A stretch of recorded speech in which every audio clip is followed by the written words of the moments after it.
सरस्वत्यै नमः।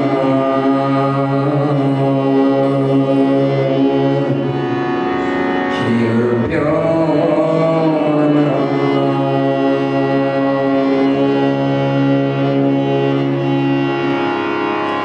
सजयति सिन्दूरवदनो देवो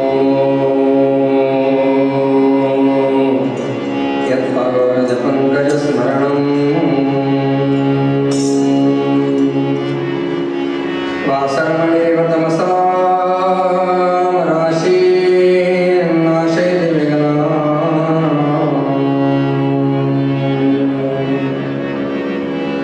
ॐ नमः परमहंसास्वादितचरणकमलचिन्मकरन्दाय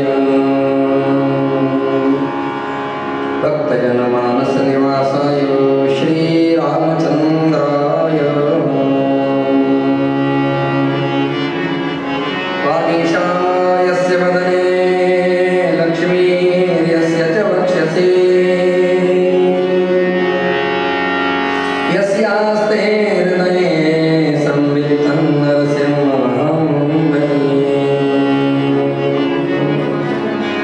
मूकं करोति वाचालं पङ्गुं लङ्घयति गिरिं यत्कृपातमहं वन्दे परमानन्दमाधवम्। नारायणं नमस्कृत्य नरं चैव नरोत्तमं देवीं सरस्वतीं व्यासं ततो जयमुदीरये। श्रूयतां देवदेवेश नारायण जगत्पते त्वदीयेनावदानेन कथयिष्ये शुभाकथा। सकलकलिकल्मषापहारिणे तापत्रयोन्मूलिनि वेदवज्जनमनोहारिणे रम्या श्रीमद्भागवतग्रन्थान्तर्गतहितसम्बन्धे कथेयं प्रस्तूयते। नमामि सद्गुरुं शान्तं सच्चिदानन्दविग्रहं पूर्णब्रह्मपरानन्दम् ईशमानन्दिमन्नकम्। योऽन्तः प्रविश्य मम वाचमिमां सुप्तां सञ्जीवयत् किल शक्तिधरस्वधाम्ना अन्यांश हस्तचरणश्रवणत्वगादीन् प्राणान् नमो भगवते पुरुषाय तुभ्यम्।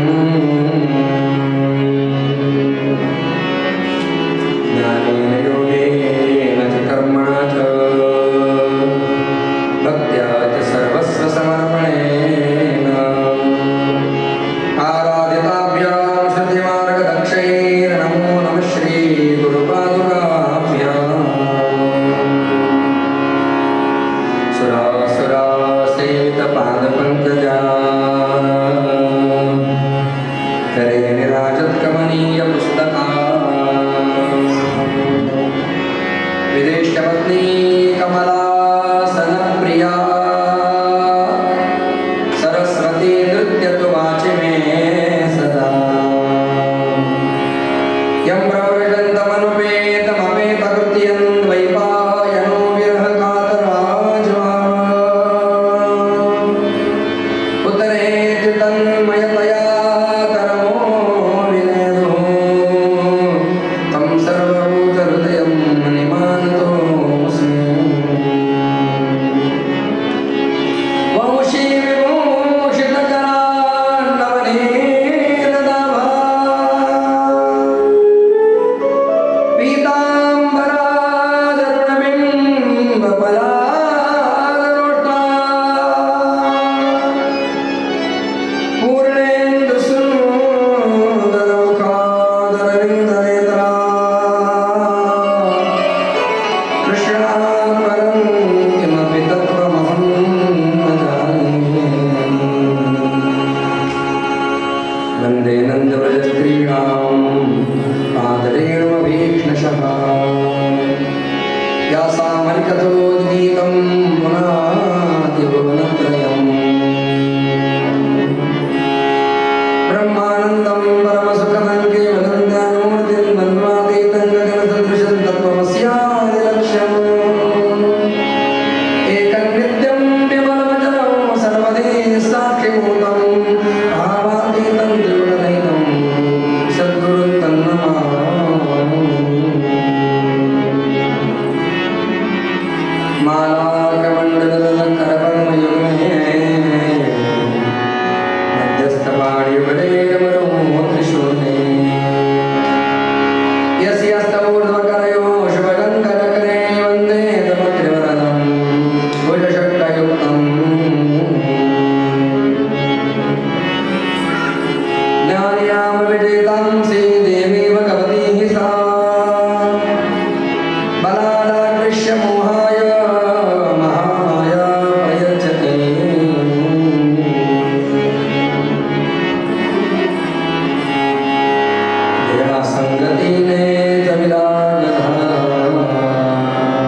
चित्तस्य शोधाय कलो पवित्र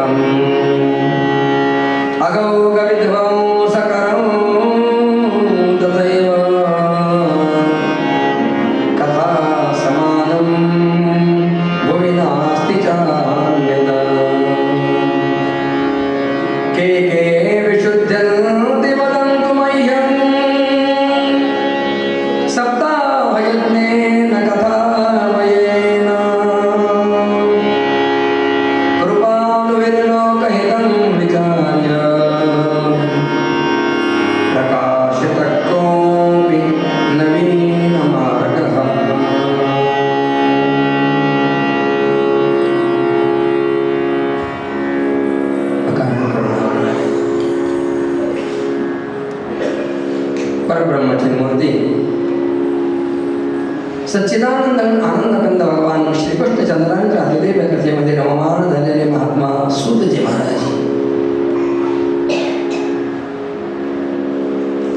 नैमिषारण्याच्या पावनभूमीमध्ये या ऋषी समुदायाला उद्देशून अत्यंत श्रेष्ठ अशी श्रीमद भागवताची कथा प्रतिपादन करतात.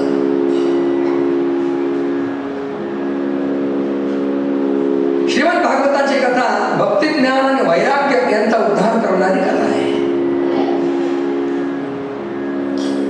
काल आपण जरा घाईघाईमध्ये पाहिलं,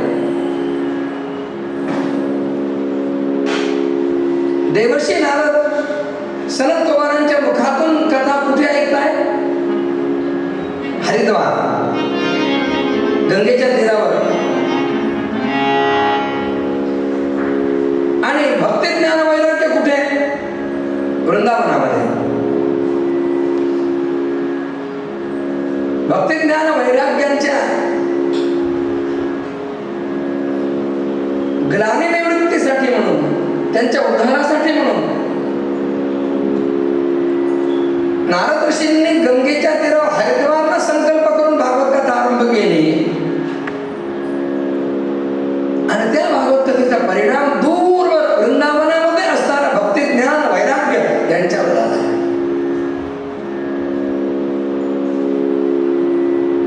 म्हणजे संकल्प मात्रानं भागवताची कथा फल देणारी आहे.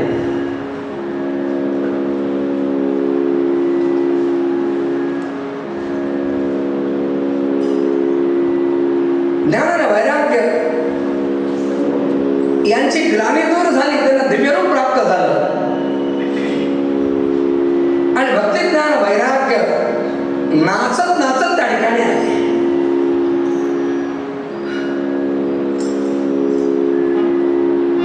भगवंताचं नाम गात गात त्यांचं आगमन तिथे झालं. भक्ती सुतौ तौ तरुण गृहीत्वा प्रेमैकरूपा सहसा विरासी श्रीकृष्ण गोविंद हरे मुरारे नाथेति नामानि मुहुर्मुहुः वदन्ति. आपल्या दोन पुत्रांना घेऊन भक्ती भगवान नाम गात गात त्या ठिकाणी आली.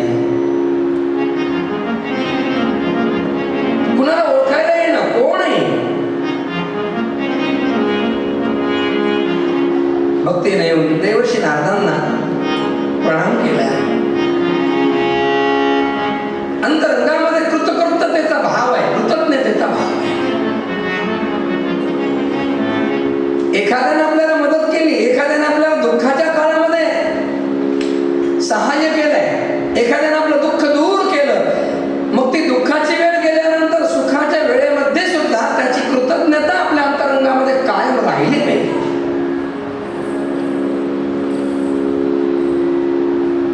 दोन भाव आहेत, एक कृतज्ञता आहे आणि एक कृतज्ञता आहे. सदैव त्यानं केलेल्या सहाय्याचं स्मरण ठेवून अंतरंगामध्ये त्याच्याबद्दलचा जो श्रद्धेचा भाव असतो त्याला कृतज्ञता असं म्हणतात. आणि आपली वेळ निघून गेल्यानंतर गरज सोडून वैद्य मरो ही जी वृत्ती आहे याला कृतज्ञतेचा भाव म्हणतात.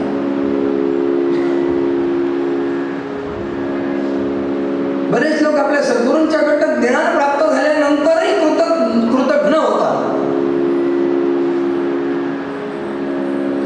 कृतज्ञतेचा भाव मोठा विलक्षण आहे, विचित्र आहे. महाभारतामध्ये एक कथा येते की एक राक्षस होता, त्या राक्षसाचं मांस भूतप्रेत खाईना. मग त्याला कोणीतरी विचारलं, तेव्हा त्यांनी सांगितलं की हा राक्षस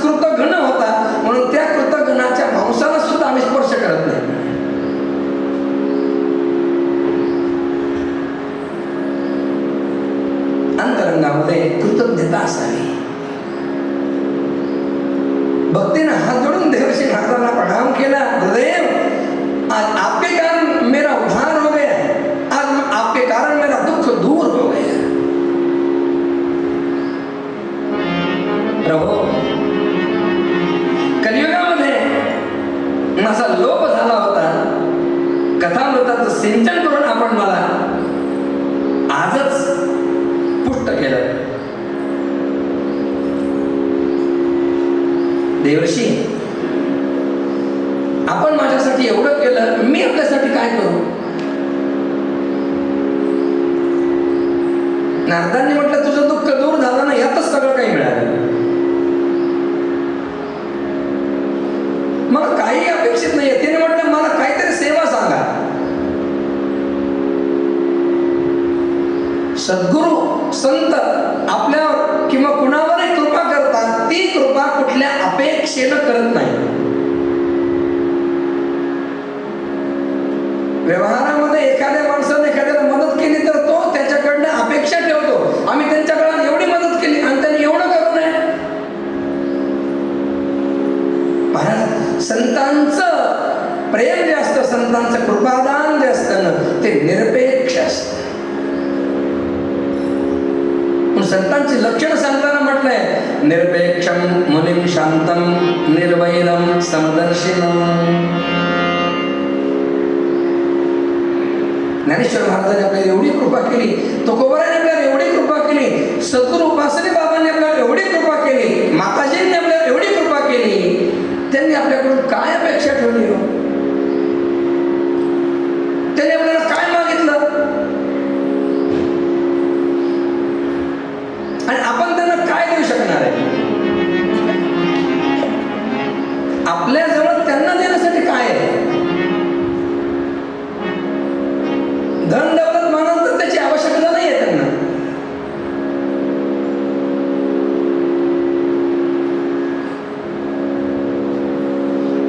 तुकोबाराने फार सुंदर वर्णन केलंय.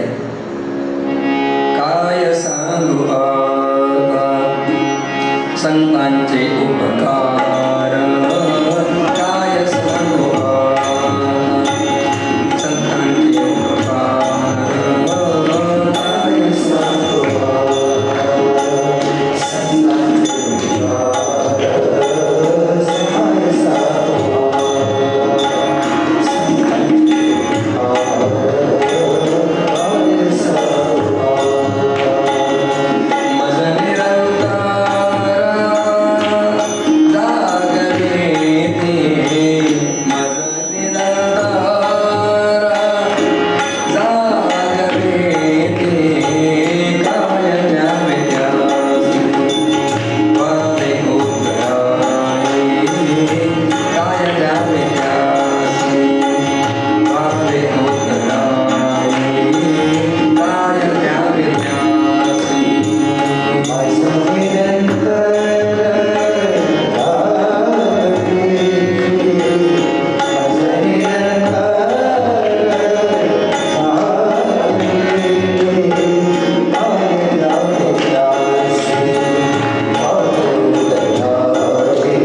मी काय सेवा करू? नारदाने म्हटलं काहीच नको आहे. तिने म्हटलं मला काहीतरी सेवा सांगा. आणि त्यावेळेला नारदाने म्हटलं ठीक आहे, तुला सेवाच करायची ना, तू काय कर, जमलेल्या सगळ्या श्रोतांच्या अंतरंगामध्ये प्रविष्ट हो. सगळ्या विष्णू भक्तांच्या अंतरंगात हृदयामध्ये निवास नित्य निरंतर निवास करून राहा. भक्तेषु गोविंद स्वरूप कर्त्री प्रेमैकधर्त्री भवरोगहन्त्री सात्वन्यतिष्ठस्वसुधैर्य संश्रयः निरन्तरं वैष्णवमानसानि. तू भक्तांना भगवत स्वरूप देणारी आहे, त्यांचं अनन्य प्रेम संपादन करणारी आणि त्यांचा भवरोग नाहीसा करणारी आहे. म्हणून तो धैर्य धारण करून भगवान विष्णूंच्या भक्तांच्या अंतरंगात तो राहा.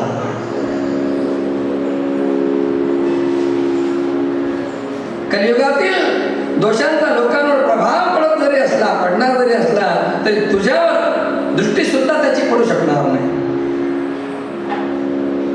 नारदांच्या आज्ञा होतात, जमलेल्या सगळ्या श्रोत्यांच्या अंतरंगामध्ये भक्ती विराजमान झाली. महाराज प्रत्येकाची अशी अवस्था झाली, प्रत्येक जण भाव समाधीमध्ये निमग्न झाला, देह विस्मृती झाली. महात्मा सुलतानी म्हटलं, नारदान सनत कुमारांनी म्हटलं, ज्यांच्या हृदयामध्ये भक्ती निवास करते ना ते जगातले सगळ्यात श्रीमंत समजावे. सकल भवन मध्ये निर्धनास्ते धन्या निवसतिर्देशां श्री हरिर्भक्तिरेका हरिरपि निजलोकं सर्वथा नो विहाय प्रविशति हृदिदेशां भक्तिसूत्रोपनन्तः. ज्यांच्या हृदयामध्ये केवळ श्री हरीच्या भक्तीचा निवास आहे, ते व्यवहारामध्ये निर्धन का असेना, परंतु त्यांच्यासारखे श्रीमंत कोणीच नाही. ते परमधन्य. धन्य कुणाला म्हणावं, त्याच्याकडे धन आहे तो धन्य.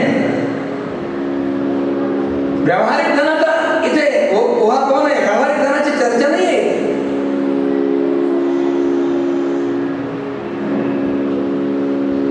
महर्षी व्यासांनी असं म्हटलंय की खरी श्रीमंती कशाला म्हणावं आणि खरं दारिद्र्य कशाला म्हणावं. विपद विष्णोः विस्मरणं संपन्नारायण स्मृती. भगवान परमात्मा श्री हरींचं विस्मरण हे सगळ्यात मोठं दारिद्र्य आहे आणि भगवंताचं सदैव स्मरण हे सर्वात मोठी श्रीमंती आहे.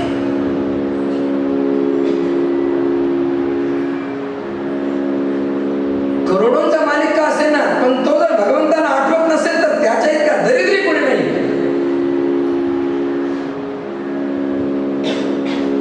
ज्याच्याकडे नीट वस्त्र घालायला नाहीये, परंतु तो सदैव भगवंताच्या स्मरणामध्ये आहे, त्याच्या इतकं श्रीमंत कोणी नाही.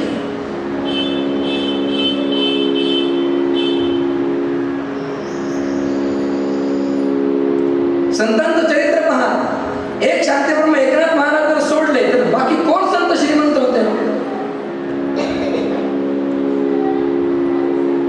सगळ्या संतांच्या इथे विपन्नावस्था होती. तुकाराम महाराजांनी स्वतःच वर्णन करताना म्हटले, आम्ही सदैव सुडके जवळी येतात चोर धाके. आम्ही असे आहोत की आमच्याकडे यायला चोर सुद्धा घाबरतो म्हणे. का घाबरतात चोर आमच्याकडे यायला? तर चोरांना असं वाटतं यांच्याकडे काही नाही, आणि आपण त्यांच्याजवळ गेले त्यांनी आपल्यालाच काही मागितलं तर मग चोर सुद्धा आमच्याजवळ येत नाही.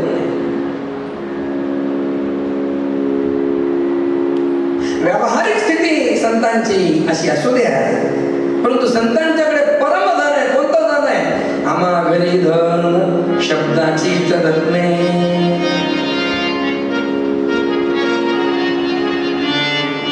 मीराबाईला विचारलं, मीरे तू मेवाडची राणी आहेस, किती संपत्ती आहे तुझ्याकडे, किती धन आहे तुझ्याकडे? मीराबाईने उत्तर दिलं, माझ्याकडे धन आहे, ऐका कोणतं आहे? पायोजी मैने राम रतन पायो.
संतांच्याकडे परमार्थ नसतं.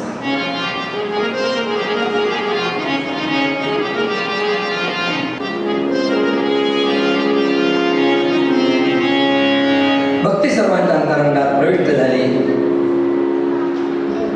सगळेजण भाव समाधीमध्ये गेले.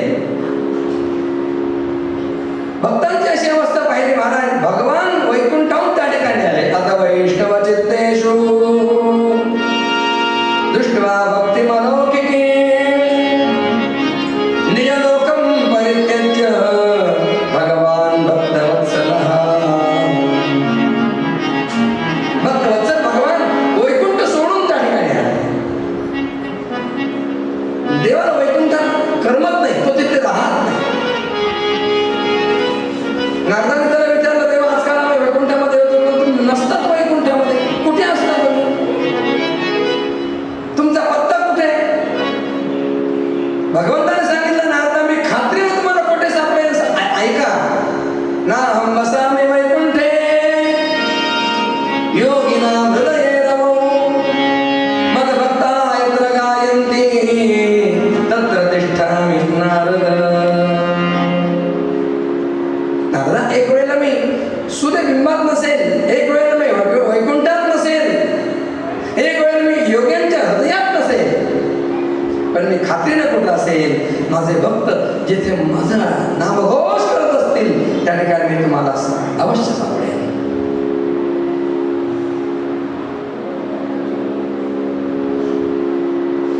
फार मोठा आनंदाचा उत्सव तिथे झाला.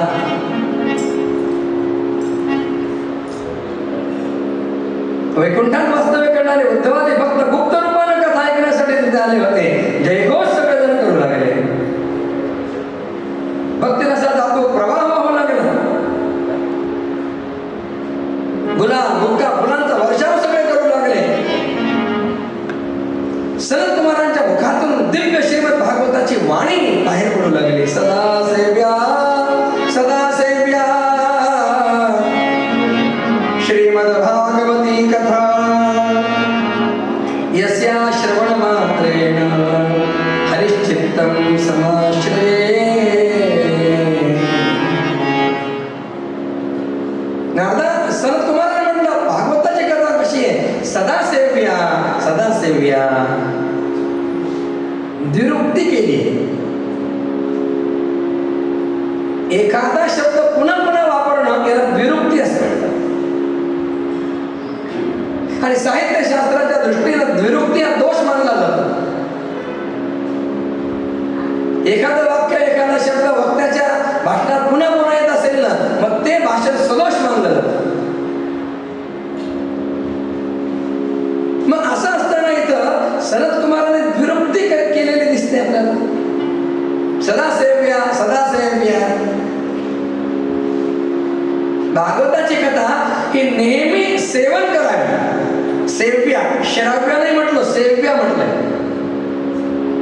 श्रवण आणि सेवन याच्यामध्ये फरक आहे. श्रवण म्हणजे नुसतं कानानं ऐकायचं, आणि सेवन याचा अर्थ आहे ऐकायचं आणि आपल्या हृदयामध्ये ते धारण करायचं.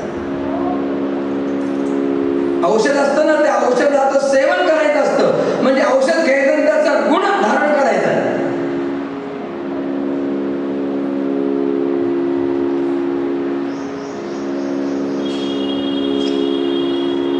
संतांनी कित्येक ठिकाणी अभंगांमध्ये आपल्याला द्विरुक्ती केलेली दिसते. होय होय वारकरी पाहे पाहे रे पंढरी.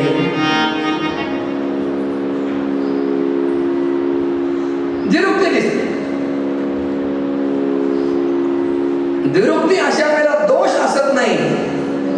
जेव्हा एखादी गोष्ट ही आग्रहपूर्वक प्रतिपादन करायची असते ना, तेव्हा द्विरुक्ती केली जाते. उठा उठा सकाळी सगळे उठा उठा उठा.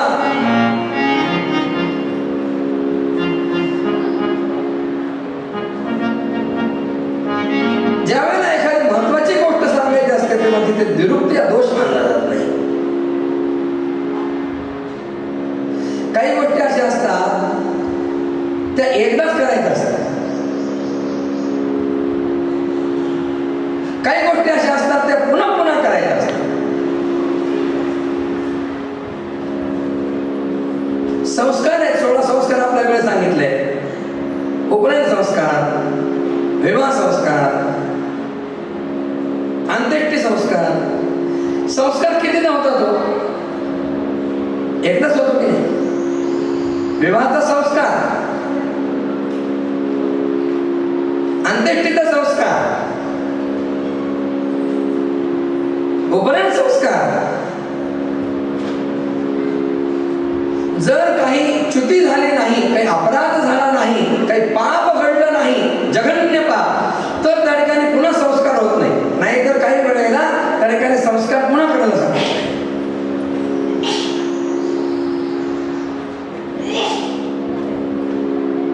जुने लोक असं म्हणतात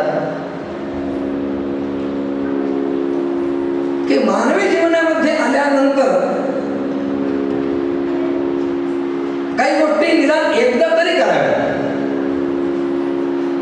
काशी यात्रा एकदा तरी करावी जीवनामध्ये. गंगा स्नान एकदा तरी करावं. याचा अर्थ एकदा केलं की पुरेसं नाहीये. ज्यांनी केलंच नाही त्याने एकदा तरी करावं.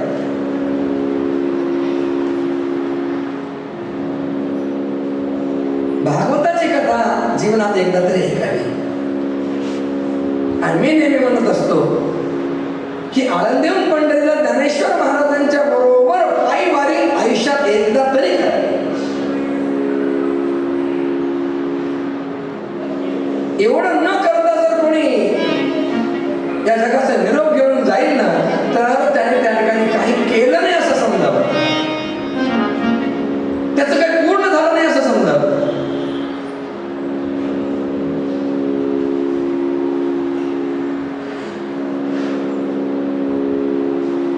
भागवताची कथा ही नेहमी श्रवण करावी अशी आहे, सदा सेवी आहे. एकदा श्रवण करून नाही चालत. विषयांचं आपल्यावर वारंवार आक्रमण होत असतं आणि म्हणून मनावर संस्कारांचं किंवा भगवत कथेचं, सत्संगाचं वारंवार हॅमरिंग व्हायला पाहिजे.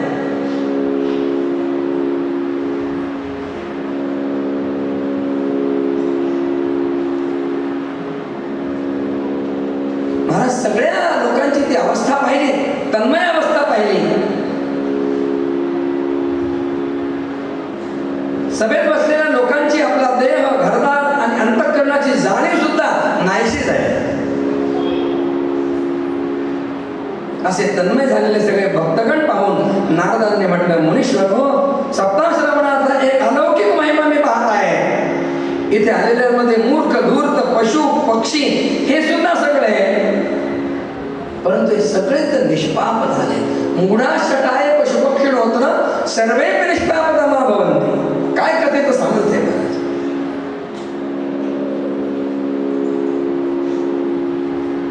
कथेचा परिणाम केवळ आपल्यावर होतो असं समजू नका, आजूबाजूच्या वातावरणावर सुद्धा परिणाम होतो. पशु पक्ष्यांवर सुद्धा, झाडांवर सुद्धा त्याचा परिणाम होतो.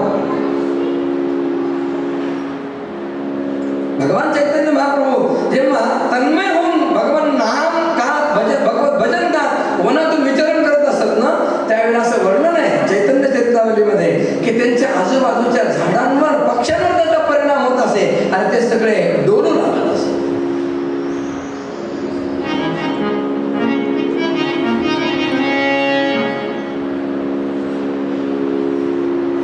भगवान श्रीकृष्णांचा वेणू वाजला, त्या वेणूचा परिणाम कुणाकुणावर झाला भानुदास महाराजांनी फार सुंदर वर्णन केलं.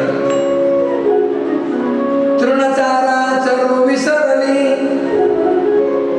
वेणू नाराय करत असताना गाय गवत खायचं विसरते.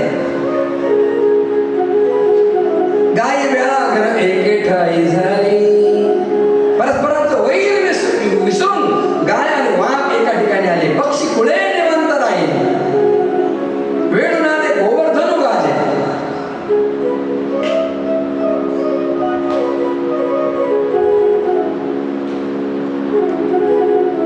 अशी अवस्था पाहिली सगळ्यांची. नारदांनी म्हटलं, महाराज मला असं वाटतं या कलियुगामध्ये चित्तशुद्धीसाठी मृत्यू लोकातील पाप संचय नाहीसा करणार भागवत कथेच्या बरोबरीचं दुसरं कोणतंही पवित्र साधन नाहीये. कथा समानम भविनास्तीच्या अन्यत. महाराज आपण अत्यंत कृपळ आहात. लोकांच्या कल्याणासाठी आपण विचारपूर्वक एक वेगळा असा मार्ग शोधून काढलाय. प्रकाशित कोपी नवीन मार्ग. मला सांगा, या कथारूप सप्ताहाच्या यज्ञानं कोण कोण पवित्र होतात हे आपण मला सांगा. भक्ती ज्ञान वैराग्य हे तर पुण्यवानच आहेत, त्यांचा उद्धार म्हणजे काही नवल नाही. एखाद्या पाप्याचा उद्धार झालाय का?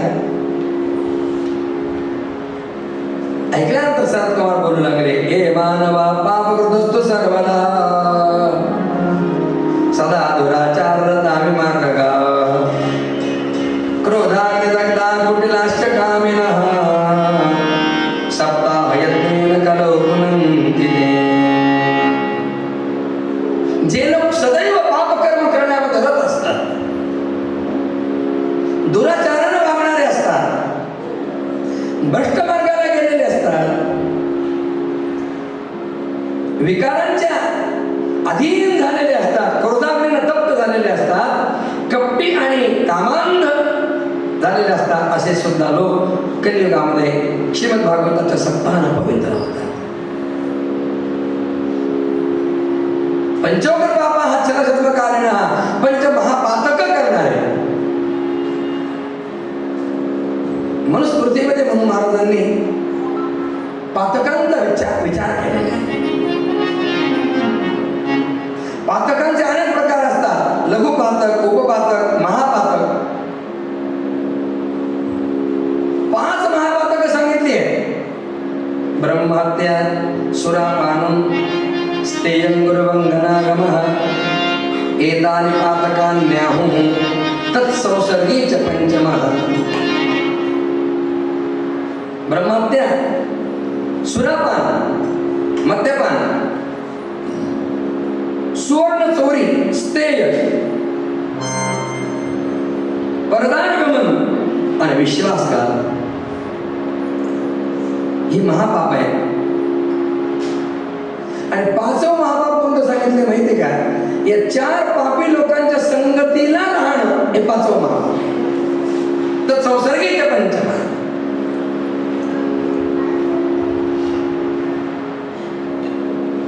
मग साधकासाठी सदैव सावधतेची सूचना दिलेली आहे. साधकाची सूचना उपासना असं समर्थ म्हणतात. आणि साधकानं सदैव सत्संगतीमध्ये राहा. साधूची संगती तरणोपाय.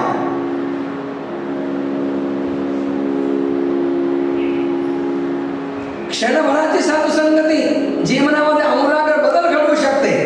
उदाहरणे वाल्या कोणाचं आयुष्यावर पाप कर्म केलं, आलेल्या लोकांची हत्या केल्या. किती हत्या केल्या वाल्यानं मोजदाद केली नाही, त्याची आकडा नाही निश्चित माहिती. पण नारदाने त्याला विचारलं, बाबा किती मारलेत लोक आतापर्यंत? त्याला म्हटलं आकडा नाही सांगू शकत, पण दाखवतो तुम्हाला किती मारलेत. त्याने दाखवले मोठे रांजण होते 7. आणि त्याने सांगितलं एक माणूस मारला की एक बारीक खडा रांजणात टाकायचा. असे 7 रांजण भरले.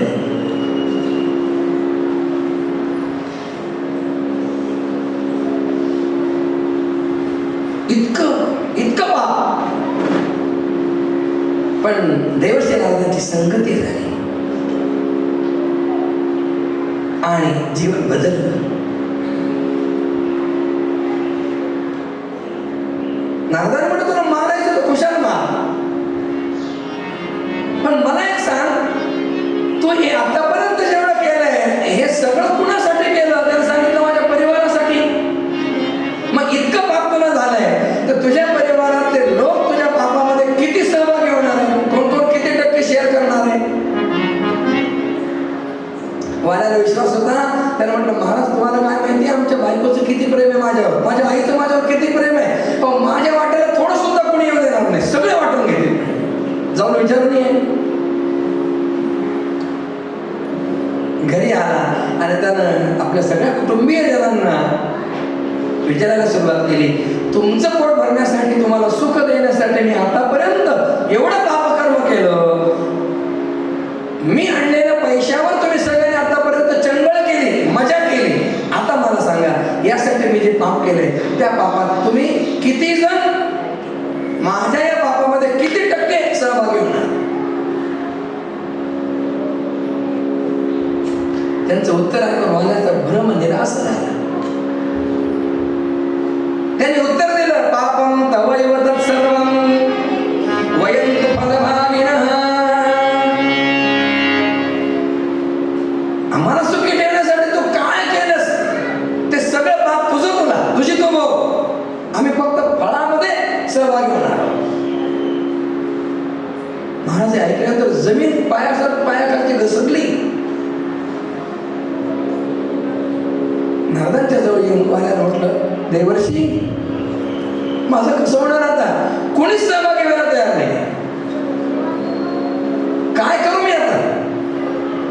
सांगा मी काय करू, सांगा मी काय करू, भक्ती करू का पोट भरू, भक्ती करू का पोट भरू, सांगा मी काय करू.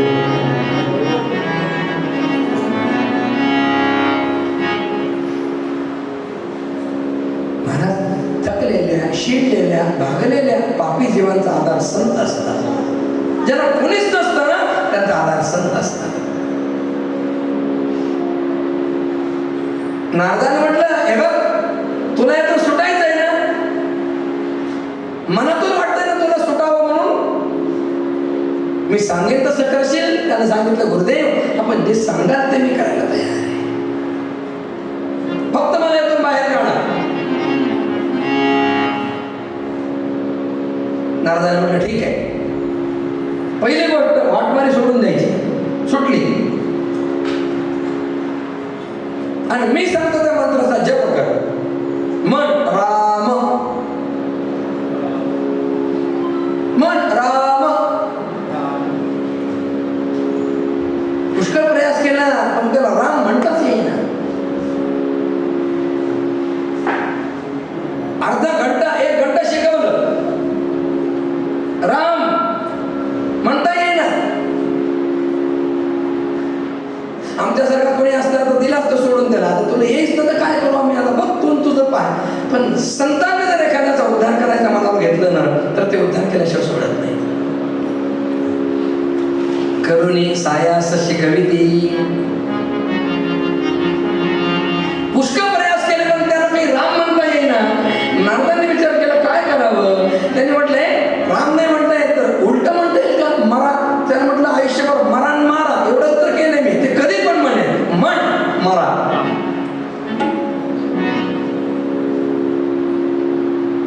मरा मरा मरा मरा मरा, राम राम राम राम.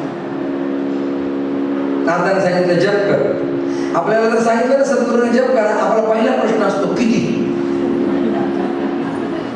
किती जप करायचं. पाण्याचा प्रश्न नाही विचारला किती. मला सांगितलंय ना फक्त साधन करायला, ते करणार.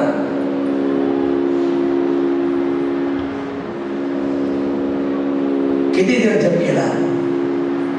12 वर्ष झाले महाराज. अन्न जर काहीच नाही, अंगावर वारुळ वाढलं, मांस सगळं मुंग्यांनी खाऊन घेतलंय.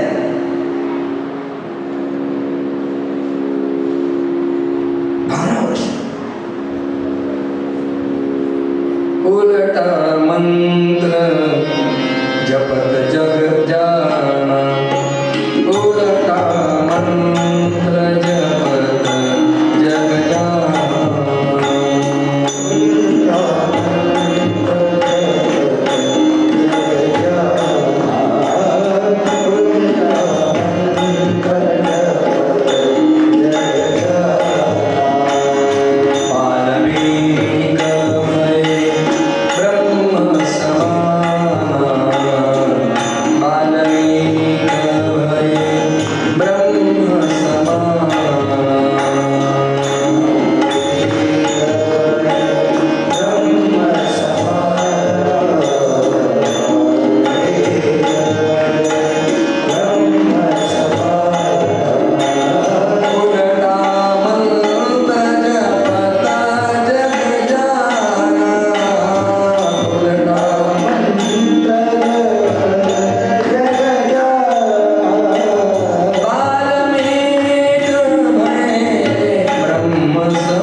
वाल्मिकी झाले.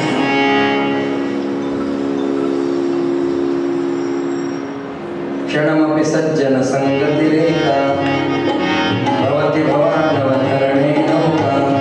आदि शंकराचार्य महाराजांनी चरपट पंढरीका स्तोत्रामध्ये फार सुंदर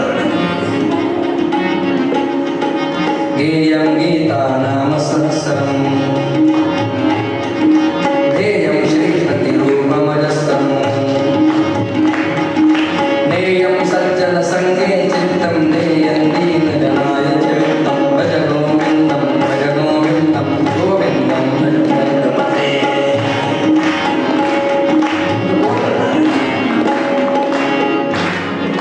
क्षणमपि सज्जन संगतिरेका भवति भवानवतरणे.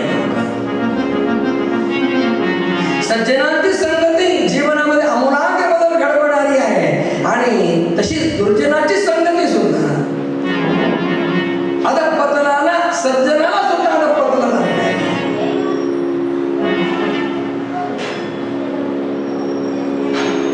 तुकाराम महाराजांनी दृष्टांत दिलाय.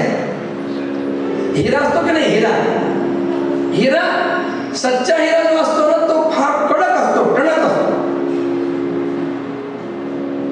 म्हणजे लोखंडाच्या ऐरणीवर खरा हिरा ठेवला आणि वरतून घनाचा घाव घातला, हिरा फुटत नाही. त्या ऐरणीला भोग पडून आत घुसून बसतो पण खरा हिरा फुटत नाही, इतका टणक असतो हिरा. म्हणून ती हिरकणी असते की नाही, काच कापायला छोटासा हिऱ्याचा तुकडा द्यायला लावतात, ती काच कापते.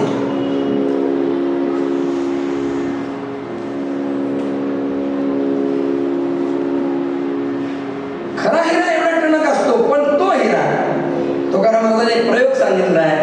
एका डबेमध्ये हिरा ठेवा आणि त्याच्यामध्ये एक 4-5 ढेकून सोडा.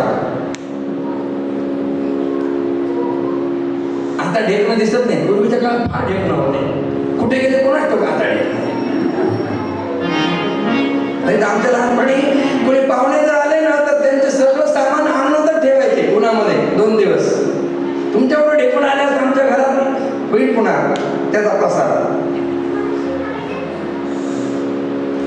तो कोणा म्हणतात, हे कोणाच्या संगे हिरा जो भंगला कुसंगे नाडला साधू पैसा.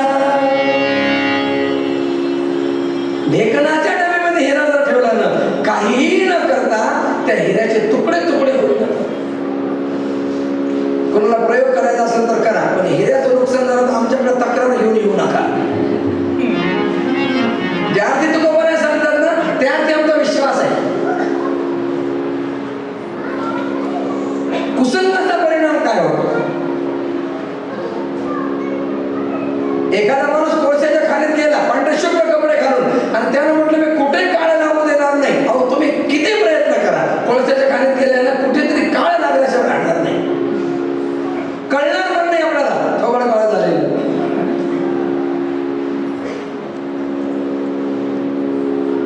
दुष्टांच्या संगतीमध्ये जर आपण गेलो तर त्या ठिकाणी त्याचा परिणाम झाल्याशिवाय राहत नाही.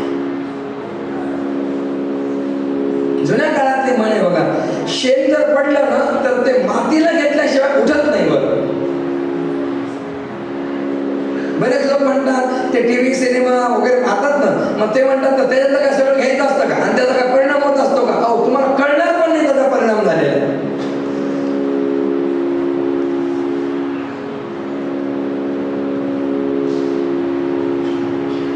पाचवं महापातक सांगितलंय तर संसर्गीच पंचमहा.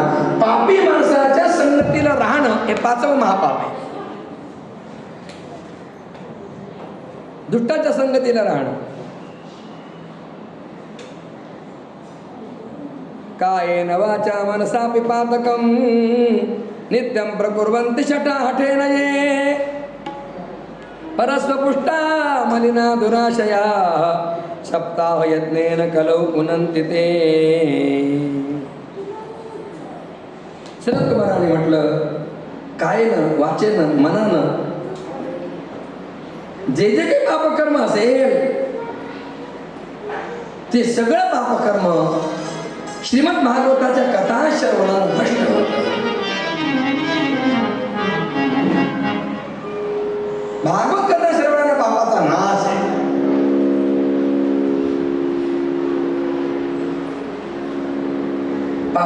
प्रकार आहे.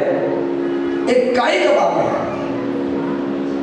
शरीरानं होणारं पाप, कायिक पाप. एखाद्याला दुःख देणं, एखादी खोटी सही करणं, त्याच्यामुळे एखाद्याचं आयुष्य बर्बाद होईल. हत्या करणं कायिक पाप आहे. वाचिक दुसरं पाप आहे. वाणीनं एखाद्याच्या अंतःकरणाला वेदना होतील अशा पद्धतीचं बोलणं, अंतःकरण दुखावेल असं बोलणं.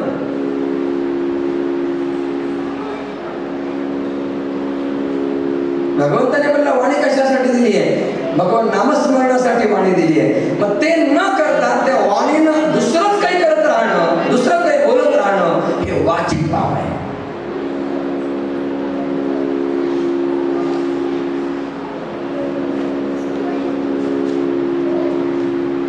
आणि दुसरं मानसिक पाप,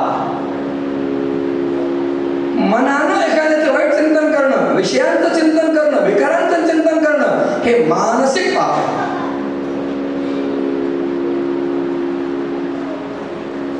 कायिक पापापेक्षा वाचिक पाप भयानक आहे आणि वाचिक पापापेक्षा मानसिक पाप भयानक आहे.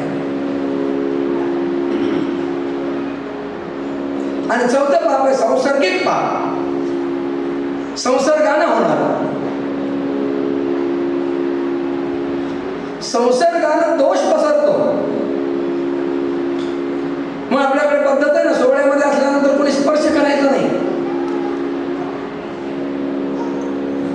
आजकाल शिव नका म्हणलं ना की लोकांना वाईट वाटतं. आम्हाला शिव नका म्हणले, आणि याचं कारण निराळ आहे बाबा.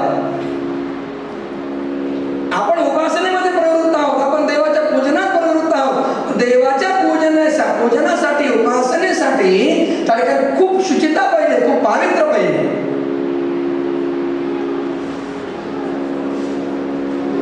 म्हणून देवाच्या पूजनाचं वस्त्र सुद्धा निराळं असतं. आपण बाहेर जातो त्या वस्त्रानं देवाला शिवत नाही.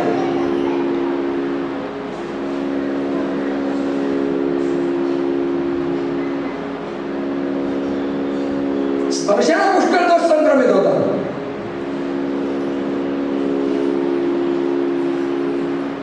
म्हणून अयोग्य व्यक्तीला स्पर्श नाही करायचा.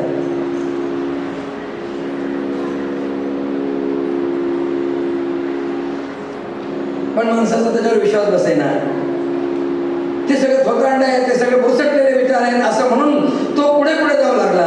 कोरोना आला आणि कोरोनानं आपल्याला झकमारीत शिकवलं, 2 गज दूरी. काय अवस्था होती महाराज कोरोनामध्ये? कोणी कोणाचा वारा सुद्धा अंगावर येऊ देत नव्हता. इतकं कठीण होतं सगळं. पैसे दिले ना, त्याच्या पैशावर ते काय सॅनिटाईज टाकून मग लोक घ्यायचे. आमच्या शास्त्रानं हेच तर सांगितलंय आम्हाला. लोकांचा शास्त्रावर विश्वास बसत नाही, विज्ञानाच्या कसोटीवर लोकांना ते घासून पाहायची आवश्यकता वाटते. पण मी तुम्हाला विश्वासपूर्वक सांगतो, आमच्या ऋषीमुनींनी, संतांनी सांगितलेली प्रत्येक गोष्ट ही विज्ञानाच्या कसोटीवर तुम्ही घासून पहा, ती 100% आपल्या सगळ्यांच्या हिताची आहे. म्हणून ज्या जुन्या गोष्टी आहेत ना, त्यांची परीक्षा घ्यायला जाऊ नका. आपल्याला सांगितलंय ना त्याप्रमाणे निमूटपणानं ते करा, त्याच्यामध्ये आपलं परम कल्याण आहे.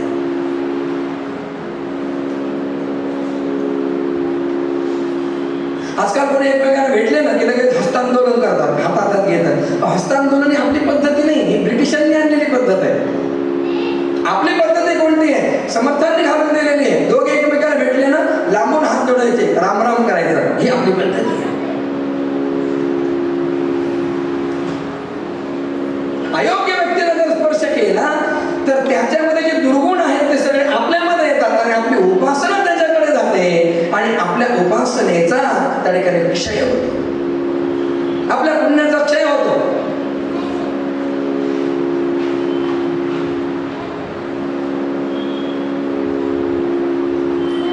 फार बारकावा आहे.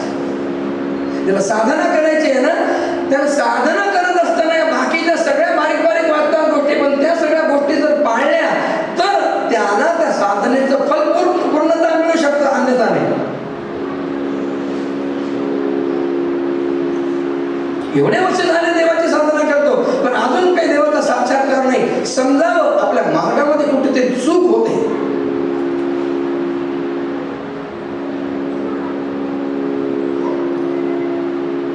सनत कुमारांना म्हटलं, नारदजी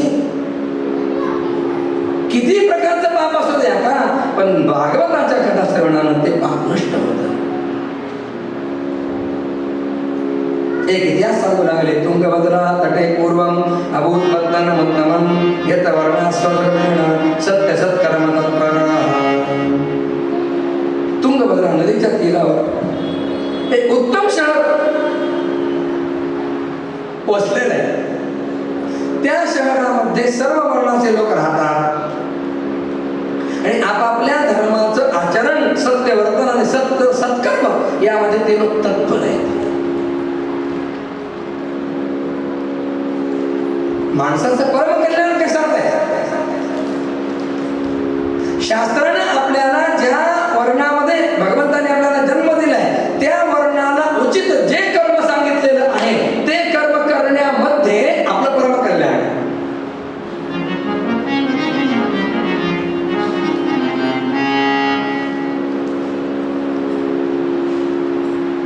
या उत्तम नगरामध्ये एक आत्मदेव नावाचे भूदेव राहत आहे.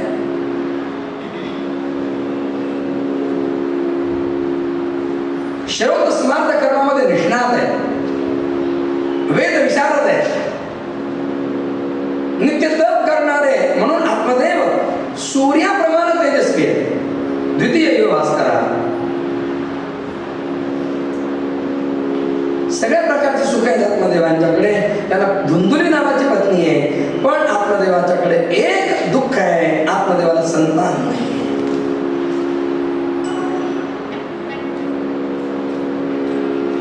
त्याची पत्नी धुंदुली कुलीन घराण्यातली होती, सुंदर होती, पण तिच्या स्वभावामध्ये दुर्गुण होते. सनत कुमारांनी धुंदलीच्या स्वभावाचे 6 दोष आणि 3 गुण सांगितले. गुणदोष का सांगितले? भागवताची कथा काय कुणाच्या गुणदोषांचं चिंतन करण्यासाठी आहे का?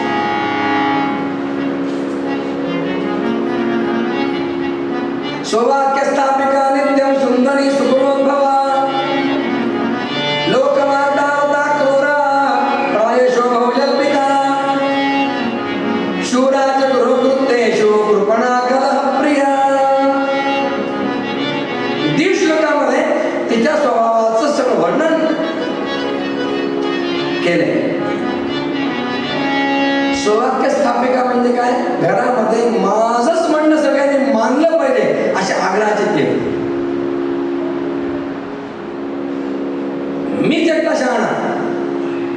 बरेच लोक असे असतात, त्यांना वाटतं बाकी सगळे मूर्खच आहे आणि ते म्हणतात मी जे सांगतो ते सगळ्यांनी केलं पाहिजे. अहो, दुसऱ्याकडे सुद्धा चांगला विचार आहे ना. आमच्या शास्त्रकारांनी आम्हाला सांगितलंय, बालादपि सुभाषितम ग्राह्यम. एखादा चांगला विचार असेल ना, लहान मुल जरी सांगत असेल ना, तरी तो स्वीकारावा. आम्ही आमच्या काशीच्या गुरूंच्या बरोबर बराच वेळ काळ राहिलो ना. एखाद्या ठिकाणी गुरुजी गेले आणि तिथे एखाद्या लहान मुलाने जर गुरुजींना येऊन काही सांगितलं ना, तर ते जे सांगितलं ते करत. लहान मुलाच्या मुखानं कदाचित देव आपल्याला बोलेल, काही आपल्याला आज्ञा करेल, ते निष्पाप असतं. योग्य विचार असेल तर तो लहान मुलाकडून नाही घ्यावा.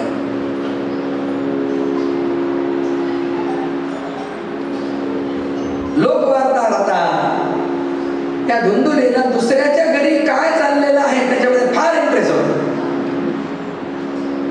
काय करायचं दुसऱ्याच्या संसारात, काय ना खुपसून काय करत आहे. आपण आपला संसार पाहावा, आपलं घर पाहावं, आपली साधना पाहावी. गावातल्या सगळ्या वित्तम बातम्या तिच्याकडे होत्या. ते म्हणजे चालता बोलता एक सकाळ वर्तमानपत्रच होतं मला. सगळ्या बातम्या तिच्याकडे. क्रूर होती स्वभावाने. प्रायशो बहुजल्पिका, खूप बडबड करणारी होती. ज्याला साधना करायची ना त्यानं फार बोलू नये, कमीत कमी बोलावं. काही लोकांना इतकी बडबड करायची सवय असते ना की त्याचं बोलणं ऐकून आपलं डोकं दुखायला लागतं.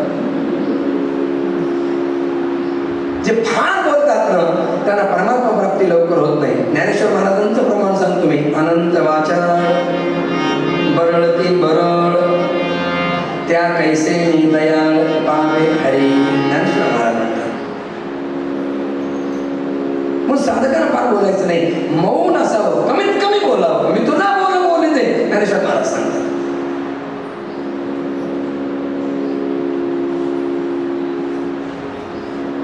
कृपण आहे, कंजूस आहे. हे बघा, घरातली स्त्री असते ना, ती उदार असते पाहिजे. तिला अन्नपूर्णा म्हणतात. अंतरंगामध्ये औदार्य असलं पाहिजे तिचे. कला प्रिया, भांडण फार प्रिय होतं तिला. जिथे नाही तिथे भांडण करत असे. हे का सांगितलं तर आपण कसं नसावं हे सांगण्यासाठी हे सांगितलं.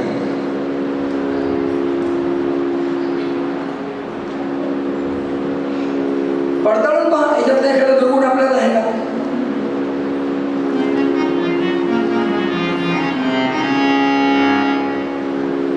आत्मदेवानं पुत्र प्राप्तीसाठी खूप प्रयत्न केले, अनेक व्रतवैकल्य केली, अनेक अनुष्ठानं केली, पण त्याला कन्या किंवा पुत्र संतान झालं नाही. एक दिवशी आत्मदेव अत्यंत व्याकुळ झाले आणि विचार केला, असं दुःखी जीवन जगण्यापेक्षा जीवनाचा अंत करून टाकावा. आणि आत्मदेव आपल्या घराचा त्याग करून वनामध्ये आले. एका सरोवराच्या काठावर येऊन बसले. एका झाडाखाली बसून शोक करू लागले. तिथून एक साधू महात्मा चालले होते, आपल्या बाबांच्या सारखे, उपासते बाबांच्या सारखे.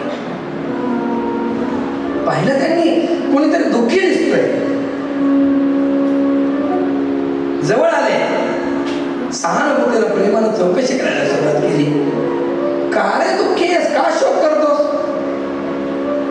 कथम रोदेशति परत्वम का ते चिंता बलियसी वदत्वम सत्वरम मह्यं स्वस्य दुःखस्य कारणं. काय ब्राह्मण, का शोक करतोस? मला सांगशील तुझ्या दुःखाचं कारण? हे बघा, जगामध्ये अशी कोणतीच समस्या नाही ज्याच्यात उपाय नाही. मंत्रमक्षरं नास्ति नास्ति मूलम अनौषधम. काही लोक आत्महत्या करतात. का आत्महत्या करतात कळतच नाही, कारण सांगत नाही. आत्महत्या ही महापाप आहे. आत्महत्या दोष आहे. भगवंताने दिलेलं जीवन आपल्या मनानं संपवण्याचा आपल्याला अधिकार नाही. जो आत्महत्या करतो त्याला मुक्तीच मिळत नाही. तुका म्हणे आत्महत्या रे पातकी.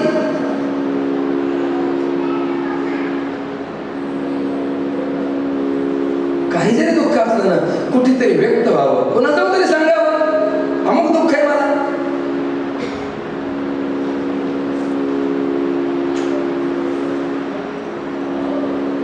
हायसे म्हटलं आत्मदेवाला. संकटामध्ये जर कोणी सहानुभूतीनं चौकशी करणारा भेटला ना, आपल्याला खूप मोठा आधार वाटतो. महाराज मूर्त्याला काळीचा आधार असं म्हणतात. आत्मदेवानं बोलायला सुरुवात केली. किं ब्रवीमि दुःखं पूर्वपापेन संचितं मदीया पूर्वजास्तुयं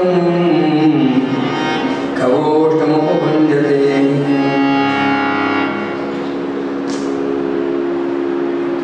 काय सांगू देते महाराज, मी माझ्या पूर्वजन्मीच्या साठलेल्या पापांमुळे प्राप्त झालेल्या दुःखाचं वर्णन कसं करू आपल्याला?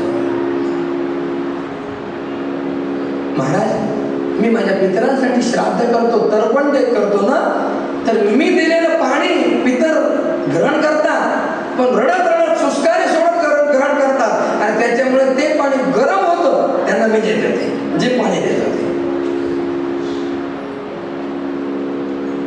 कशामुळे? तर पितर आता दुःख करतात की याच्यानंतर आपल्याला आता पाणी देणारं कोणीच नाही. यानंतर आपल्याला श्राद्ध पिंड देणारं कोणीच नाही आहे.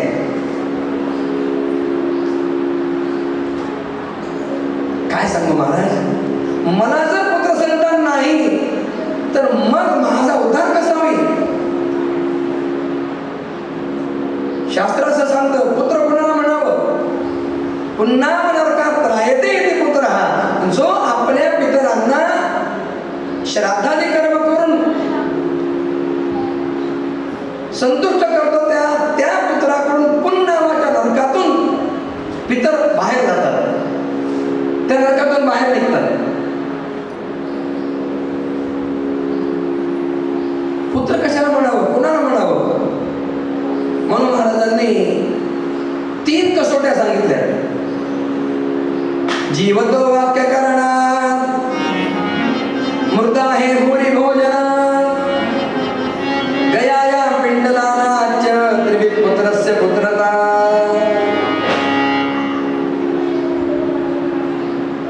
जीवतो वाक्य करणार, आई वडील जिवंत आहेत तोपर्यंत त्यांच्या आज्ञेचं पालन करणार.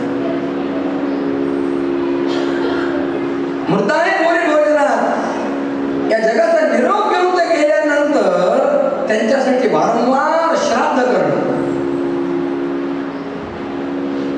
वर्षातून किमान 2 वेळा तरी श्राद्ध करणं. तसे शास्त्रानं वर्षात खूप श्राद्ध सांगितले. किती श्राद्ध सांगितले? आकडा ऐकल्यावर तुमचे डोळे पांढरे होतील. वर्षभरामध्ये आपल्या पितरांसाठी 96 श्राद्ध करायला सांगितले. 96 षण्णवती. बापरे, 96 श्राद्ध. अहो, एक श्राद्ध आम्हाला धडधडणं होत नाही वर्षातलं. लोक ते सुद्धा टाळाटाळ करतात करायला. पुष्कळ लोक मी पाहिले श्राद्धाच्या दिवशी नुसतं दूध आणि फळं देऊन मोकळे होतात. नाही चालत असं. अहो, हा आपत्ती काळाचा पर्याय आहे. आपत्काळाचा धर्म आहे हा नेहमीचा धर्म नाही. आजकाल लोकांना श्राद्ध म्हणजे कटकट वाटते. बऱ्याच लोकांनी नवीन मार्ग शोधून काढलाय. ते म्हणतात, महाराज श्राद्धाच्या दिवशी ना आम्ही अनाथाश्रमामध्ये अन्नदान करतो. अन्नदान करा, अन्नदान करायला काही मना नाहीये, पण ते झालं म्हणजे श्राद्ध झालं असं नाही. श्राद्ध श्राद्धाच्या पद्धतीनं झालं पाहिजे. श्रद्धया येते इदमिति श्राद्धम. ज्या दिवशी आपल्या पितरांचं श्राद्ध असतं ना, त्या दिवशी सकाळी आपले पितर आपल्या दाराशी उभे असतात. त्या दिवशी जर श्राद्ध कर्म केलं, ब्राह्मणांना भोजन दिलं, श्राद्धासाठी नैवेद्य केला, तर पितर त्यांना संतुष्ट होतात, आपल्याला आशीर्वाद देऊन जातात. आणि त्या दिवशी श्राद्ध झालं नाही ना, दिवसभर वाट पाहतात आणि संध्याकाळी त्याला शाप देऊन पितर निघून जातात.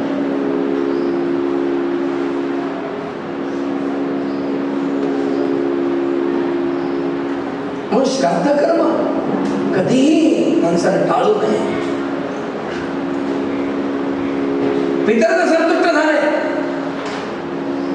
विवाहात अडचण येत नाही, पुत्र संततीत अडचण येत नाही. गुरुजींच्याकडे खूप लोक पत्रिका पाहायला येतात. त्याच्यामध्ये 75% लोकांना पितृदोष येतो का? पितृदोष यासाठी येतो की पितर संतुष्ट नाही. मग पितरांना संतुष्ट केलं पाहिजे, पितरांची संतुष्टी झाली पाहिजे. मृताहे मोरी भोजनात. आणि 3रं पुत्राचं कर्तव्य सांगितलंय, गयायाम पिंडदानाच. आयुष्यात एकदा तरी गया क्षेत्रामध्ये जावं आणि गया गदाधराच्या त्या ठिकाणी चरणांच्यावर आपल्या पितरांच्यासाठी श्राद्ध करावं, पिंडदान करावं, जेणेकरून त्यांची मुक्ती होईल. या 3 गोष्टी जर केल्या तरच त्याला पुत्र म्हणविण्याचा अधिकार आहे, अन्यथा नाही.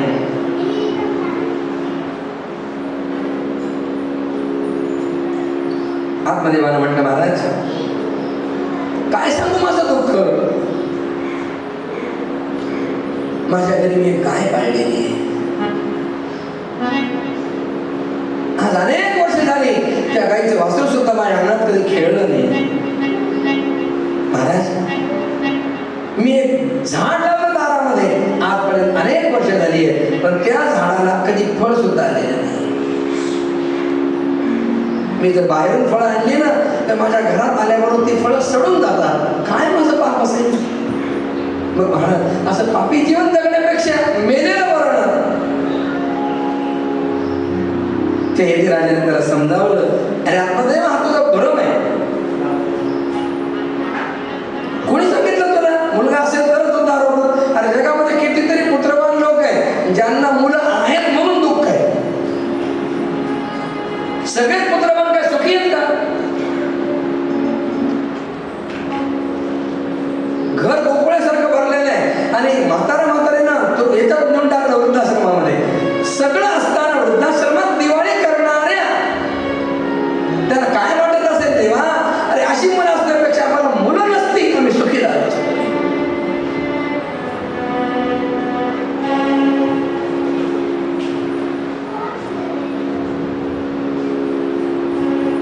आत्मदेवा तू म्हणतोस ना की मुलाने श्राद्ध केलं, पिंडदान दिलं, काय गॅरंटी आपल्या आपण गेल्यानंतर मुलं श्राद्ध करतीलच?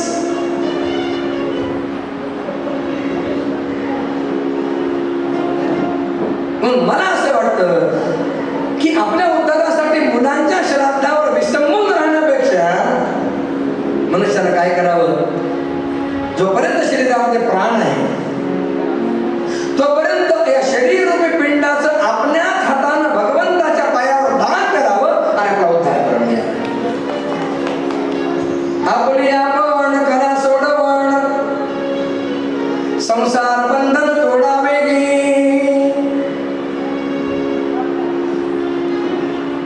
गीतेचा सिद्धांत आहे, उद्धरेण आत्मनात्मानं, आत्मान अवसादय आत्मयातून बंधू आत्मयुरात्मनः. स्वतः स्वतःचा उद्धार करून घ्या. पुष्कळ सांगितलं. आत्मदेवाला वाटलं महाराज तुम्ही एवढं जरी सांगितलं तरी माझ्यावर त्याचा काही परिणाम होणार नाही. मला मुलगा देणार असेल तर मी जिवंत राहतो, नाही तर तुमच्या समोर प्राणत्याग करतो. येथे राजांना दया आहे महाराज. त्याने झोळीतून एक फळ काढलं, आत्मदेवाला दिले, हे बघ हे फळ तुझ्या पत्नीला खाण्यासाठी दे, तुम्हाला उत्तम पुत्र होईल. साष्टांग नमस्कार केला.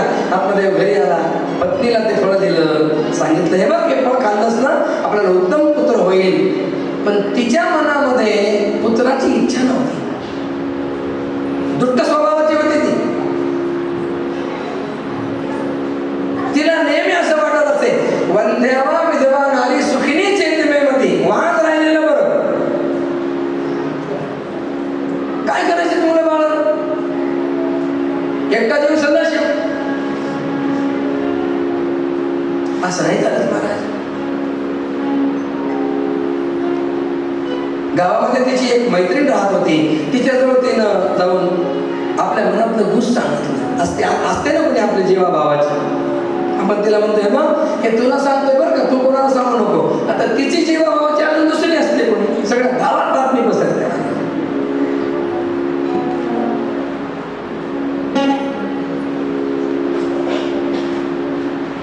तिनं तिला सांगितलंय बघ तुला नाही खायचं ना फळ, नको खाऊ.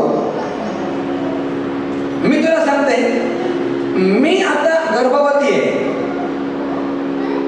माझ्या घरी खूप मुलं आहेत. मी काय करते, मला मूल झाल्यानंतर गुप्त रूपाला तुला आणून देते.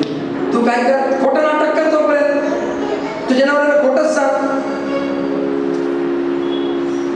आणि धुंदुलीनं ते फळ गाईला खाऊ घातलं. आत्मदेवानं खोटंच सांगितलं. किती विद्वान माणूस असला तरी बायका खरंच सांगतील असं नाही. किती मोठा विद्वान असला काय, बायकोच्या मनात काय त्याला नाही सांगता येत. कालांतरानं मूल झालं, मूल आत्मदेवाकडे आणून दिलं. धुंदुलीनं गावात सगळीकडे वार्ता पसरवली. आत्मदेव यज्ञाला गेले होते, आले, आनंद झाला. त्याने पुत्रोत्सव केला, जातकर्म संस्कार संपन्न केला, धुंदुकारी नामकरण केलं. 3 महिने झाले आणि ज्या गाईला फळ खाऊ घातलं होतं ना ती गाय प्याली आणि त्या गायीने सर्वांग सुंदर असा मनुष्याकृती तेजपुंज असा पुत्र प्रसवला. आत्मदेवाला इतका आनंद झाला. ओ भगवान कितने दयालु है, पहले मुझे पुत्र नहीं था, मुझे पुत्र दिया और मेरी गैया को भी पुत्र दिया. सगळं शरीर माणसासारखं होतं, फक्त कान जरा लांब होते. पण आत्मदेवाने त्याचं नामकरण केलं, गोकर्ण महाराज की. हळूहळू मुलं मोठी झाली, दोघांचे मार्ग भिन्न भिन्न झाले. गोकर्ण पंडितो ज्ञानी, धुंदुकारी महाखला. वेदशास्त्राधिकारात अध्ययन करून गोकर्ण पंडित ज्ञानी झाला आणि धुंदुकारी मात्र नंबरीचा गुंड बनला. चोरी करणं, अभक्ष भक्षण, अपयपान, स्नान संध्याहीन, अनेक वाईट व्यसन लागली. गावामध्ये काही गणिका राहत होत्या, त्यांच्या नादाला लागला. घरातलं सगळं धन त्याला देऊन दिलं. एक दिवशी धुंदुलीनं स्वयंपाकासाठी 4 भांडी राखून ठेवली होती, ते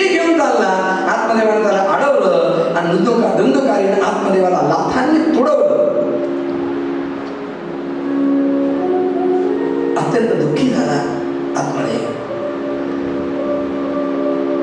किं करोमि क्व गच्छामि को मे दुःखं न मोहये क्व तिष्ठामि क्व गच्छामि को मे दुःखं न मोहये प्राणां त्यजामि दुःखेन हा कष्टं मम संस्थितं. काय करू आता, कुणाला सांगू? घरातली काही दुःख अशी असतात जे बाहेर कुणाला सांगता पण येत नाही. मला चाणक्य नीतीमध्ये सांगितलंय 5 गोष्टी बाहेर सांगू नये. अर्थनाशक मनस्तापम गृहे दुष्करितानिच वंचनं चापमानंच मतिमान न प्रकाशय.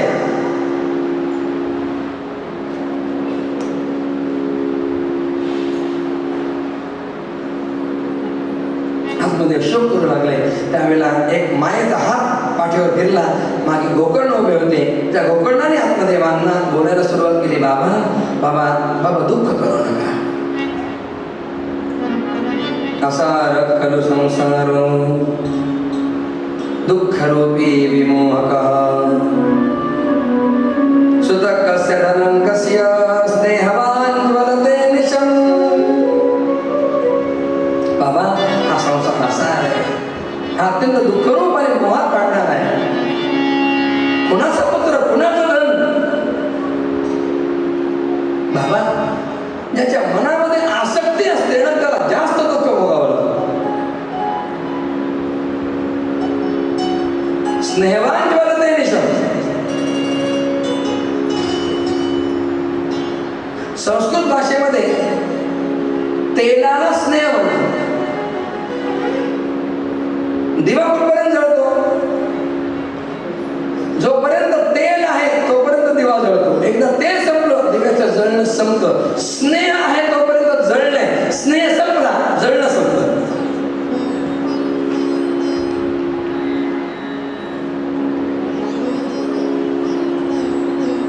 बाबा तुम्ही या दुःखरूप संसारातून सुखप्राप्तीची अपेक्षा करताय, याच्यात कुठे सुख आहे?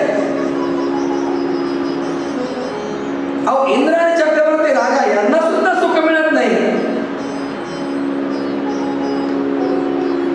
सुख जर प्राप्त करायचं असेल तर सुख कुठे? मुने एकांत जे विना, एकांतामध्ये राहायचं, विरक्त होऊन राहायचं.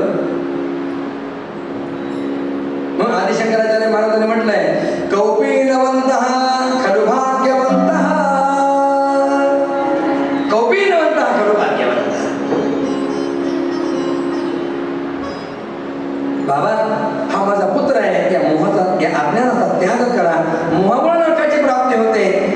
हे शरीर तर नाहीसं होणारच आहे. पण तुम्ही काय करा, आता इथे अडकू नका. तुम्ही आता वनामध्ये जा, सगळ्याचा त्याग करा आणि वनात जा.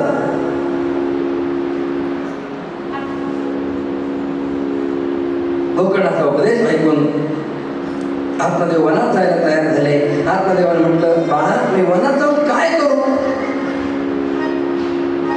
गोकर्णाने 2 श्लोकामध्ये फार भारीचा उपदेश केला. देहेस्ते मांसरुधिरे विमतिं त्यजत्वं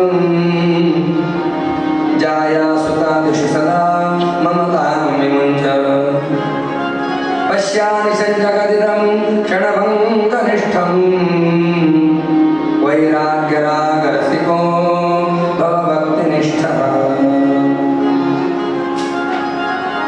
बाबा तुम्ही काय करा, या देहाबद्दलची आसक्ती सोडा. हा देह हाडामांसाचा आहे.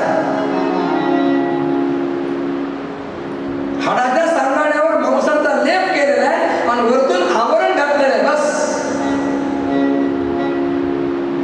देहामध्ये काय आहे?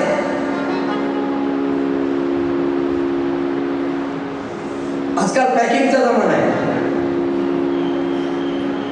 बाहेर गेलं ना मॉलमध्ये वगैरे तर वस्तू सुंदर पॅकिंग केलेल्या असतात, आकर्षक पॅकिंग असतं. ते पॅकिंग पाहून ग्राहक भुलतात. वरतून पॅकिंग चांगलं आहे, आत 3rd क्लास माल आहे. भगवान परमात्मा सुद्धा एक यशस्वी कारखानदार आहे. त्याने आपलं मनुष्य नावाचं प्रॉडक्ट बाजारामध्ये आणलं, आतमध्ये 3rd क्लास माल भरला, वरतून पॅकिंग चांगलं केलं. गोरी त्वचा, निखळ त्वचा, निखळ सौंदर्य,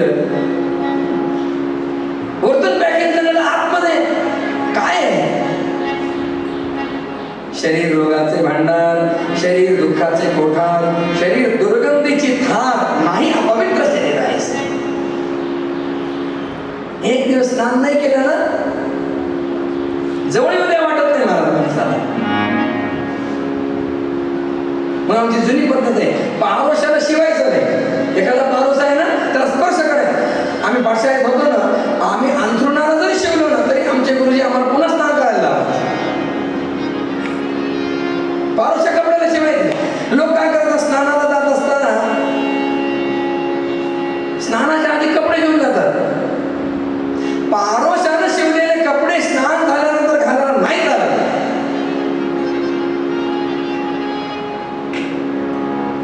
म्हणून आमच्या गुरुजींनी आम्हाला शिकवलंय की तुम्ही ज्या वस्त्रानं अंग पुसताना ते वस्त्र आपल्या बरोबर भिजवायचं, दक्ष पिळायचं आणि मग त्यानं अंग पुसायचं आणि ओले त्यानं येऊन सोळा नेसायचं आणि देवाची पूजा करायची.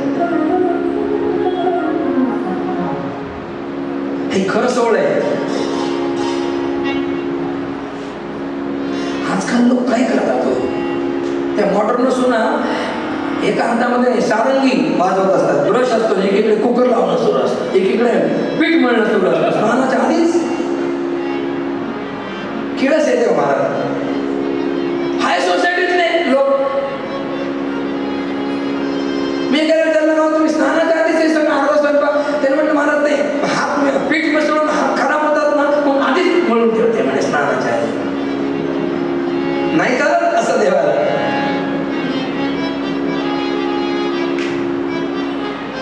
वेळ होताना अगदी पुष्कळ पडण्यासारखं आहे.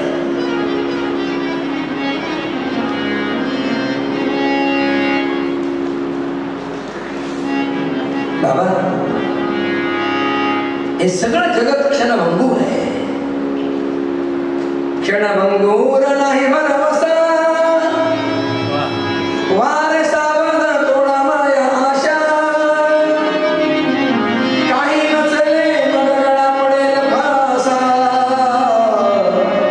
पुढे हुशार थोर आहे सागा. राम राम स्मरा आधी, लाव करा गाठ घाला बंदी. सांडा भाऊ घ्या उपाधी, लक्ष लावून रहा गोविंदी.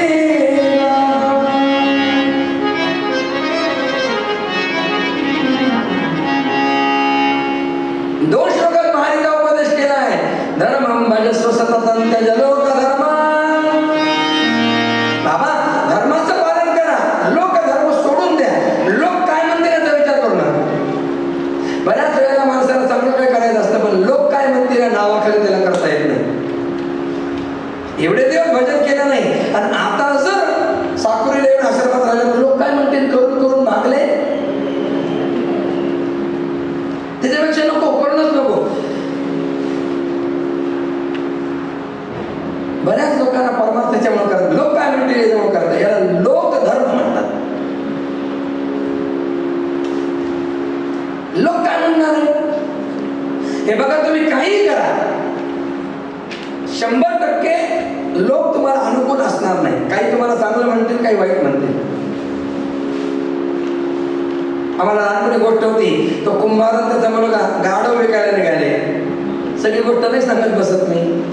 मुलगा बसला तरी नाव ठेवतात, बाप बसला तरी नाव ठेवतात, दोघं बसलं तरी नाव ठेवतात आणि दोघं पायी चालले तरी नाव ठेवतात लोक.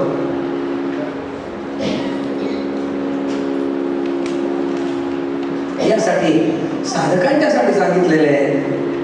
लोकांचा विचार नाही करायचा. ऐकावे जनाचे, करावे आपल्या मनाचे नाही, सद्गुरूंच्या मनाचे. माधवीताई सांगतील त्याप्रमाणे करायचं, आपल्या मनाने काही करायचं नाही. तर उद्धार आहे. बाबा, सेवस्व साधू पुरुषान, साधू पुरुषांची संगती करा, त्यांची सेवा करा. मनामध्ये असणाऱ्या विकारांना नष्ट करण्याचा प्रयत्न करा.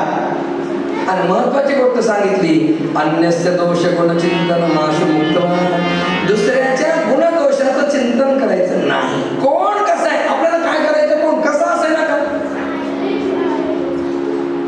बरेच लोक ना आपल्या जीवनातला अधिकाधिक काळ दुसरा कसा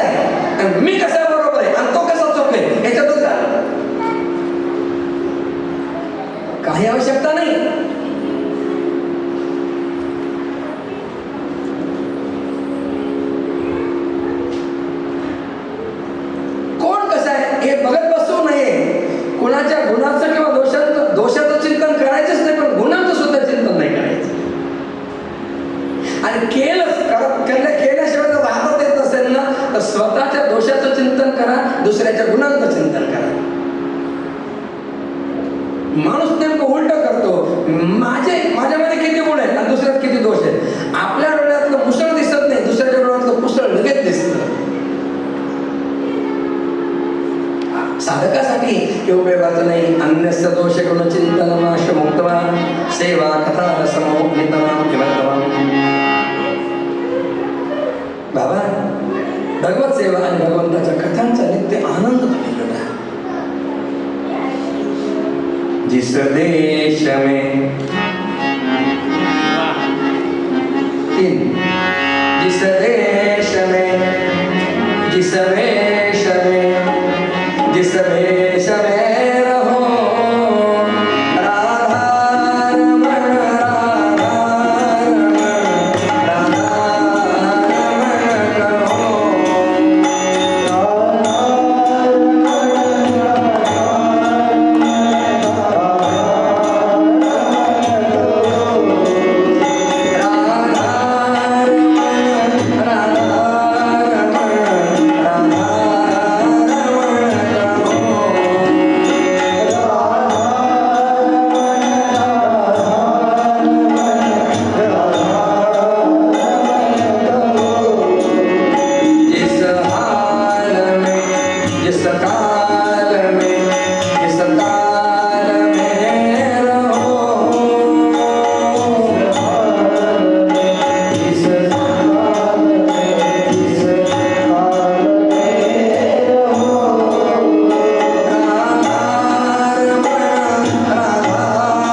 झाले, दशमस्कंदाचा नित्य पाठ केला, आत्मदेवांचा उद्धार झाला.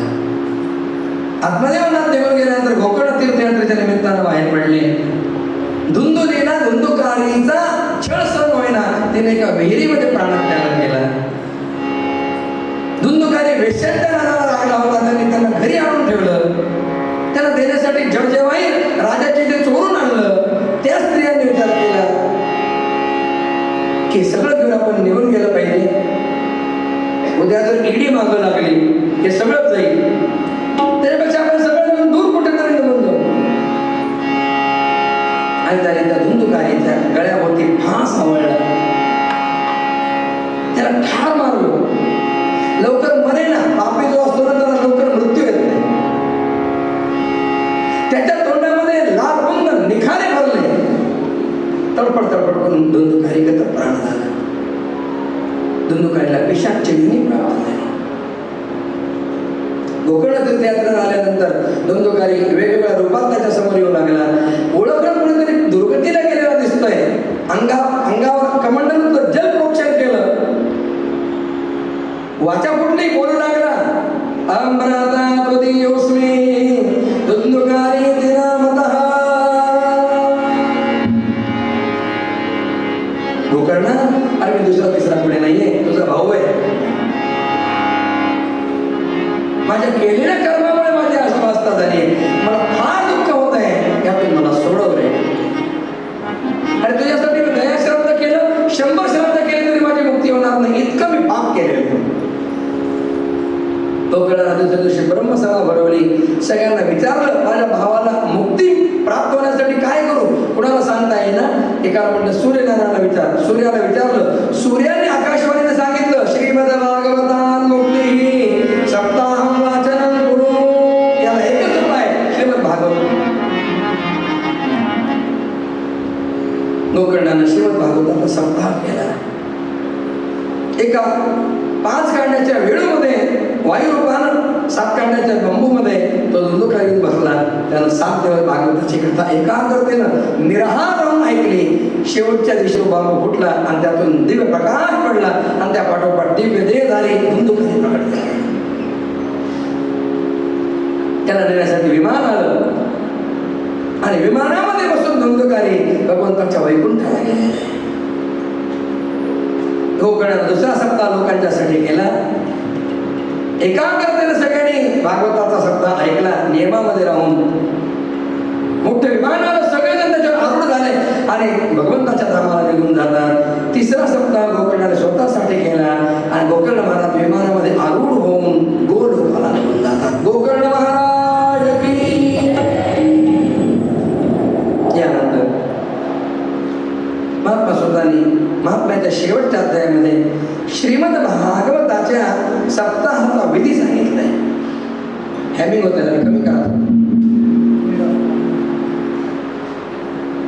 सप्ताहाचा विधी सांगितलाय.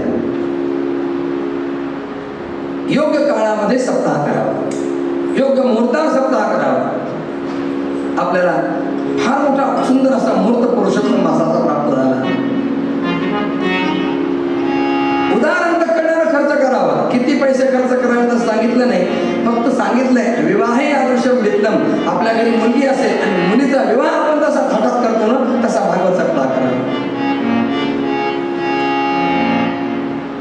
सगळ्यांना निमंत्रण द्यावं.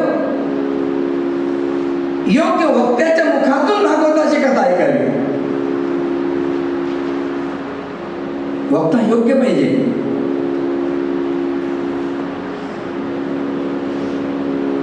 विप्र पाहिजे. विरक्तो वैष्णव विप्रो वेदशास्त्र विशुद्धीकृत.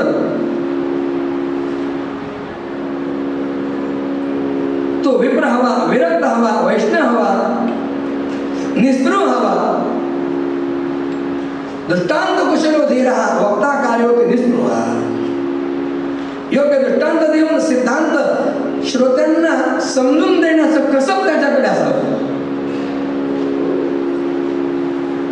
7 दिवस एकाग्रतेनं कथा ऐकावी, पुण्यवाचन करावं, गणपतीतादी निलगिरीसाठी स्थापन करावं, पुण्यवाचन करावं. सर्वतोभद्रमंडळावर लक्ष्मीनारायणाच्या सुवर्णमयी मूर्तीची स्थापना करावी. भागवत ग्रंथाचं पूजन करावं, प्रार्थना करावी. श्रीमद्भागवताख्योऽयं प्रत्यक्ष कृष्ण एव हि श्रीकृतोऽसि मया नाथ मुक्त्यर्थं भवसागरे. 7 दिवस भागवत कथा ऐकावी, 7 दिवस उपवास करावा. उपवास शक्य नसेल धान्य फराळ करावा, ते शक्य नसेल एकदा भोजन करावं, एकदा फराळ करावा.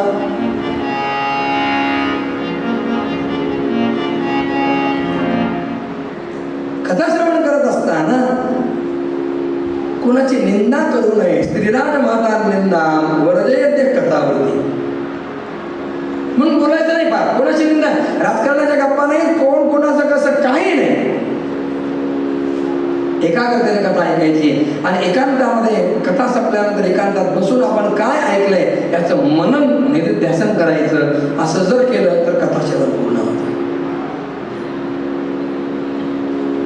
कथा समापनानंतर सुवर्णाच्या सिंहासनावर श्रीमद भागवत ग्रंथाची स्थापना करून तसं दान द्यावं. प्रत्येकानं भागवत ग्रंथाचं पूजन करावं. पत्रं पुष्पं फलं तोय, म्हणजे शक्य असेल ते समर्पण करावं आणि प्रार्थना करावी, देवा आमच्या हृदयात जशी भावना होती, तशी श्रद्धा होती, तशी आम्ही कथा ऐकली आहे, आपण आमचा उद्धार करा.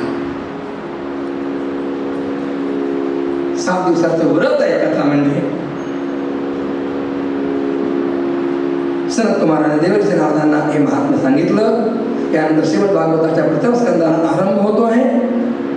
प्रथम स्कंदाच्या या दिव्य कथेचं समास्वादन आपण दुपारी करणार आहोत. झालेली सेवा भगवंताच्या चरणी सादर समर्पित करून या ठिकाणी असलेला पूर्ण विधान देऊया. भागवते महापुराणे प्रथम स्कंदे अध्याय हरये नमः हरये नमः हरये.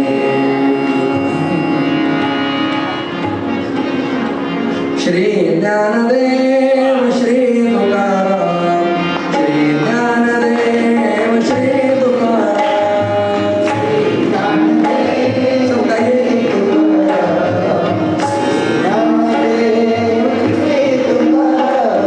श्री ज्ञानदेव श्री तुकाराम, श्री ज्ञानदेव श्री तुकाराम, श्री ज्ञानदेव श्री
चिंतन श्री